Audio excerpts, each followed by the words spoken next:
actually we know very little. We know that he's important in this Advent story. And there are references to Jesus as Joseph's son later in the Gospels. But then he just disappears. There are only 16 verses in the Bible mentioning Joseph by name. The Gospel of Mark does not mention him at all. But in Matthew's Gospel, the Advent story is seen through the eyes of Joseph. And through the difficult circumstances and choices that he has to make. One of the questions we always want to know is, how old was Joseph?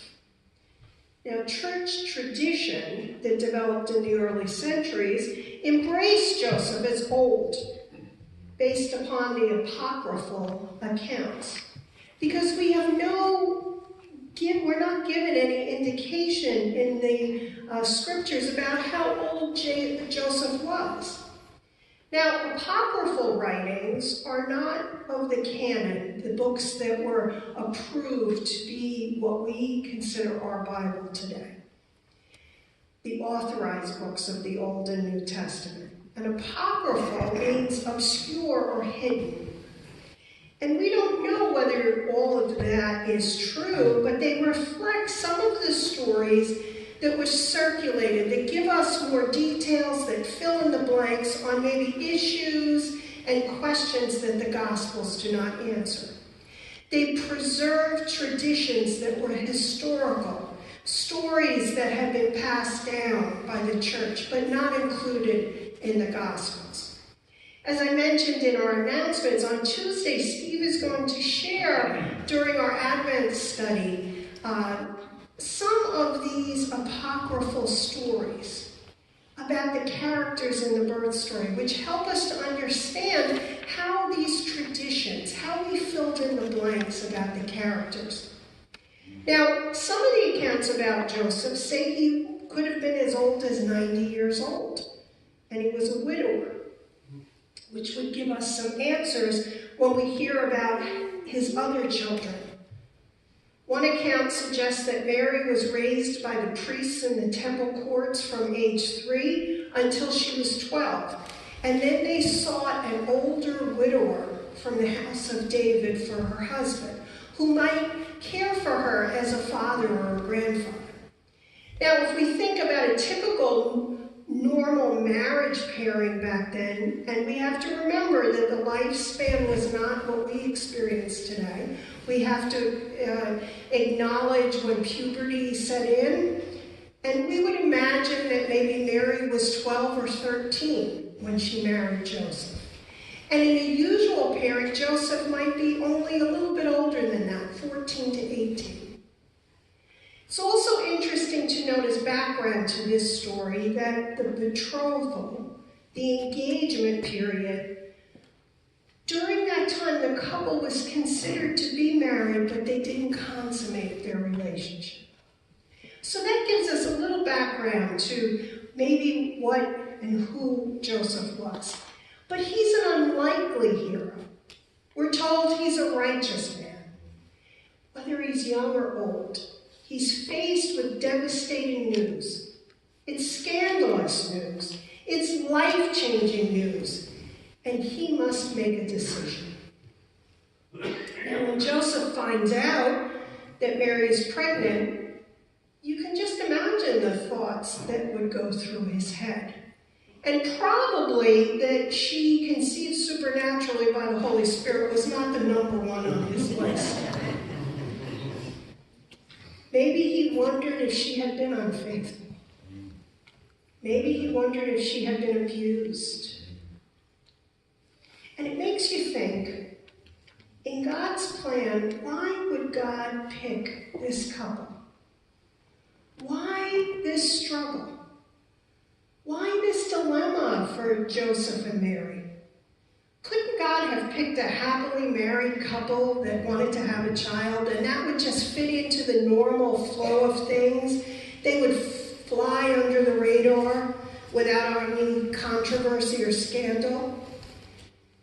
Well, when we think about that, we are called to remember that when Jesus came into the world, through, God intended to make a stir.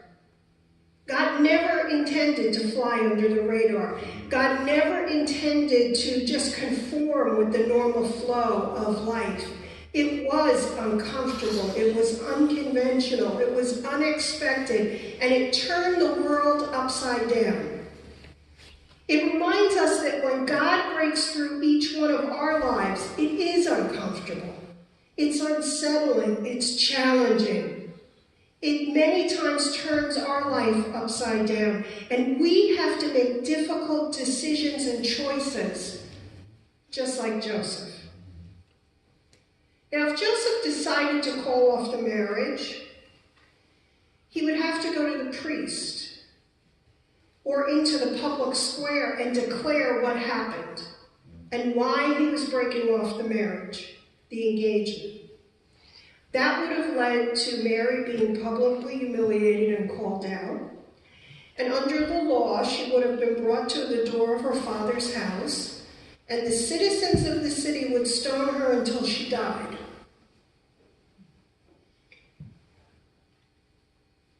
Also think about the idea that if Mary and Joseph were not to consummate their marriage, and she ends up pregnant before, Joseph would also be subject to shame and punishment along with her. We see in this reading that Joseph is torn, and he decides that he will quietly divorce her, which would likely be seen that he had changed his mind about the marriage as it became evident that Mary was pregnant, but people would assume that this was his child, that he was the father, and that he just had a change of heart. It would look bad for him, but it was maybe the best scenario under the worst conditions. But notice that Joseph doesn't turn and run right away to tell the world about his decision. He doesn't make a quick decision. It is a thoughtful decision, and he sleeps on it. And it was probably the most fitful sleep he's ever had. And we can relate to that when we struggle with things in our lives and decisions. And we're told that he has a dream, and the angel of the Lord appears to him, announcing that he should not be afraid to take Mary as his wife, because the child, in fact, is conceived by the Holy Spirit, just as Mary said. The angel tells Joseph, do not be afraid. Don't be afraid. Which in this case doesn't mean don't be afraid of me. Don't be afraid of the mission ahead of you. Take Mary as your wife. Raise the child as your own. And when we think about that, this was not an ordinary or small thing that God asked of him. He was called to raise and to protect and nurture God's son. It was a very scary mission. But we're told that Joseph awakes with a new resolve, and he has peace in his heart to carry out the mission. There's a few things I want you to notice about this story. Joseph practiced a pause in making his decision. He didn't go right off based upon an emotional response. He didn't lash out in pain and make a quick decision. Joseph struggled with the right choice. Joseph practiced a pause with God, which allowed him to hear God's voice and helped him make the choice in the midst of his crisis. It's a good message for each one of us, practicing a pause with God and praying for peace in all the circumstances, because we all do have ups and downs. We have circumstances that are unsettling, that are downright awful, that are life-changing, and we face difficult choices. But as Christians, we pause with God.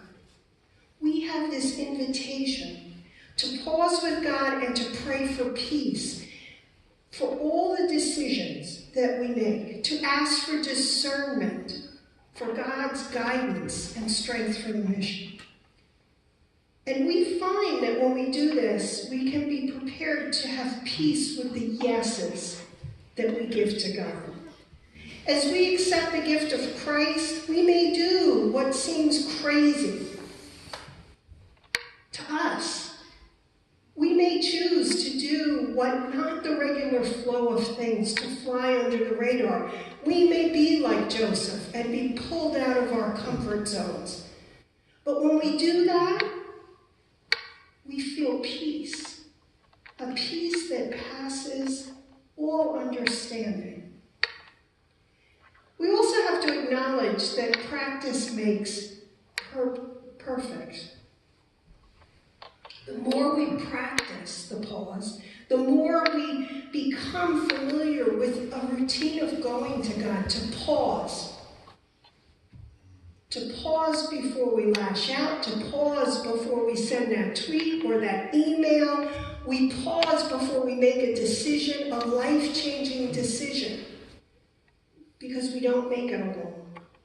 And then we receive the peace when we say yes to God. And we acknowledge that even though it may be difficult, that God is with us every step. So on this second Sunday of Advent, we celebrate, we light the candle of peace. Not just peace that is a false peace, but a true peace. A peace that we experience with God. So this week, your homework is to practice the pause and pray for peace in your yeses. The questions to ponder are, when have you shocked your family with a decision you made? And when was a time you felt at peace despite the circumstances? Amen?